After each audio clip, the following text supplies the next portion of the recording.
morning. In part one of the video, we got the old weed eater running. In part two, we fixed the carburetor and got it running correctly. And in part three, we're going to try to pull the deck off and fix the deck so we can cut some grass. Let's give it a try this morning and see how our carburetor worked. I got the air cleaner and everything back on it. Got it in neutral. The blade is disengaged. Let's see what she does. Nice.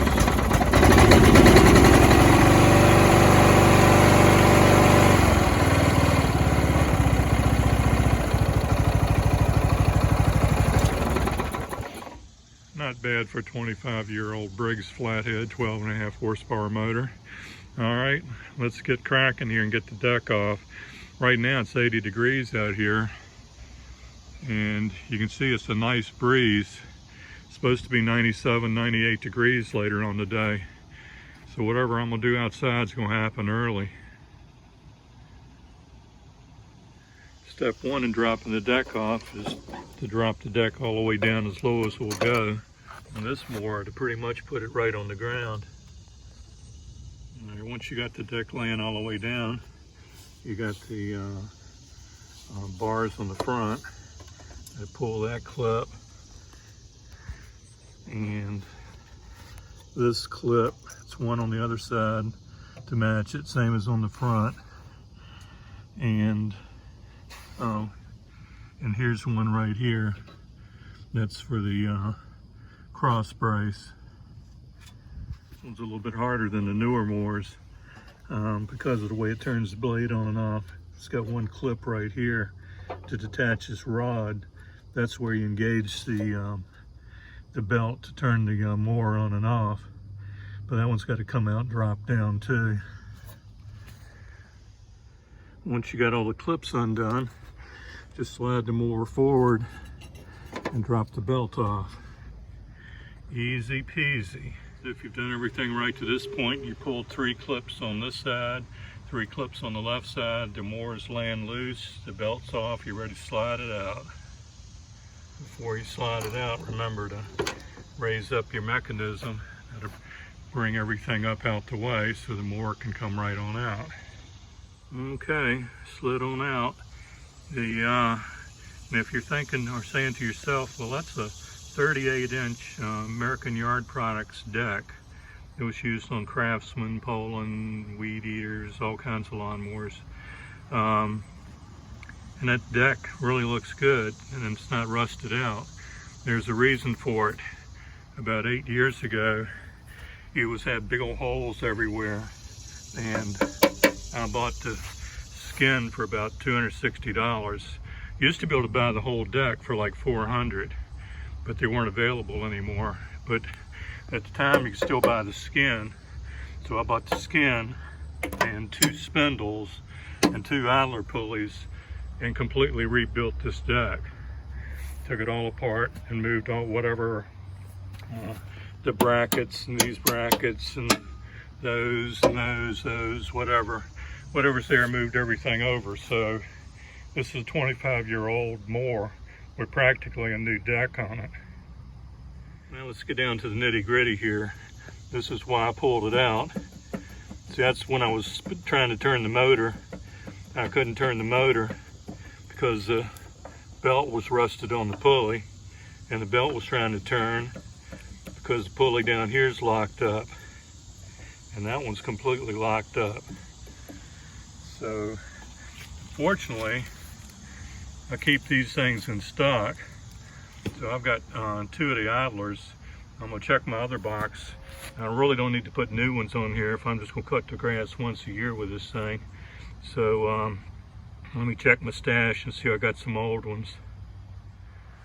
Oh, look at what I found. I found 2 nice used ones. And the bearings are in pretty good shape. They feel good. They probably came off of that deck when I rebuilt it 7 or 8 years ago. Anyway, time to put them back in the game. Well, a couple of you asked a question, well, why am I fixing it just to cut my grass once? And the question, answer is because, well, I like to cut my grass one more time with it. I usually like to keep it running since I've had it for 25 years. But the reason I bought the Poland is because if you can see this, you're probably not going to be able to see that wobble in that big pulley, maybe slightly. But anyway, the bearings are bad. They're right dead ahead in the screen there, going down into the transmission. So the top shaft on the transmission's going to wobble out and break. That's why those transmissions finally quit. So I don't think I'm going to go to all the trouble to try to swap another transmission in it. So anyway, you know, it's good to start up, a conversation piece, drive it around the yard a little bit here and there, but that's why I bought the Poland, because the transmission was failing in this. Also, while I'm under here, I sprayed a little lube on the shift mechanism that goes in the transmission. Sometimes those things will get tight with rust. So if you can hit some spray lube on the shaft there, and put a little spray lube back there on the shaft, on the pulley there. That pulley's just about rusted out too. She's showing her age down here. Impact wrench is really a handy thing to have. I bought that thing 10 or 15 years ago. We mostly used it to taking tires on and off cars, to rotate the tires and or do a brake job. But man, that thing is handy. Okay, here's a good place the old electric wrench comes in good. Wear gloves when you do it. This is called a stove bolt. I'll show you that closer when I get it out. But you kind of hold up on it on the bottom and then spin it off of there.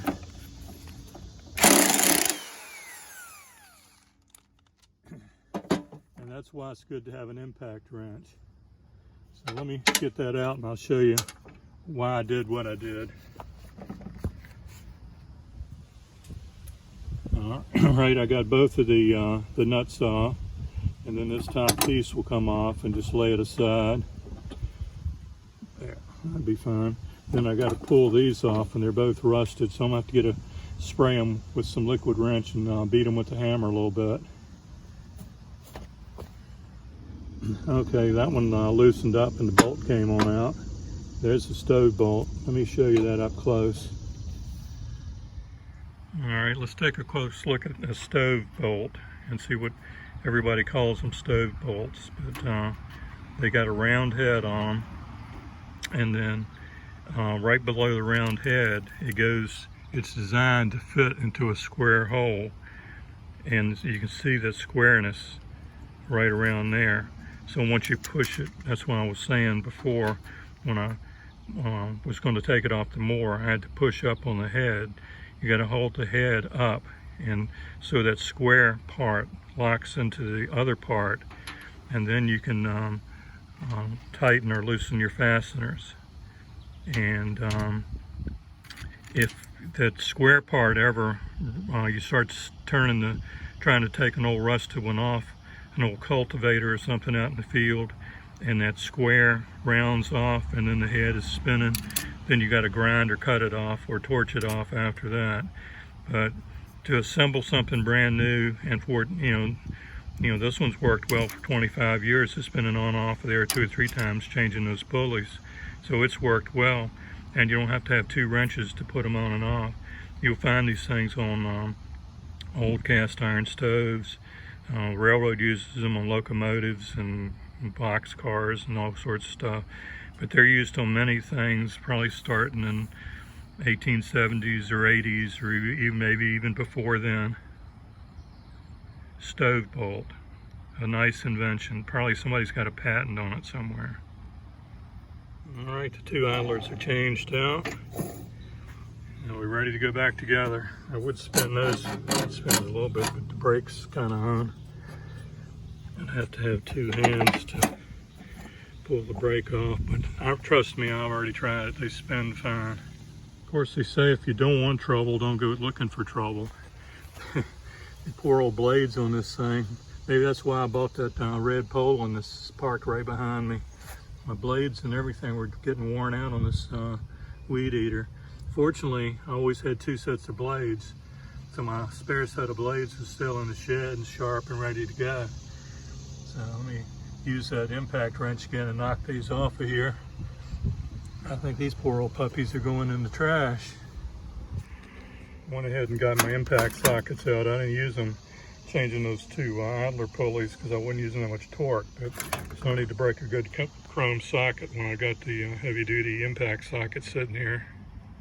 Even if you're taking your blades off with an impact gun, I know you can hold it with a hand and a glove, but always put a block of wood in there and be safe. And it's absolutely mandatory if you have some rust. You've got to get in there and clean that little star out with your steel brush or some kind of brush, because if you don't, the blade's going to be a little sideways, and it's also going to chew. You hit just the lightest little thing, you rip that star out of there, and then you'll be buying a spindle, guaranteed. Clean the star out.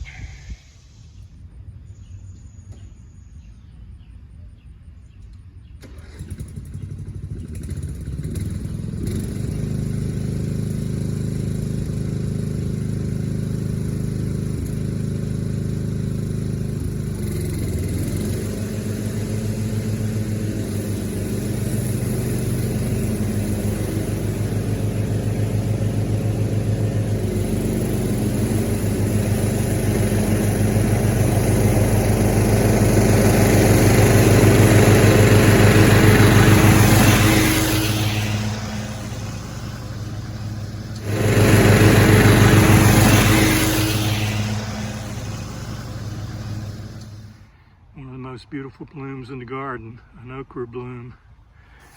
First one I've seen blooming, but I know they bloom because there's 2 or 3 pods on some of the plants. I think I'm gonna pick and eat that one. It's not very big, but I know it'll be good.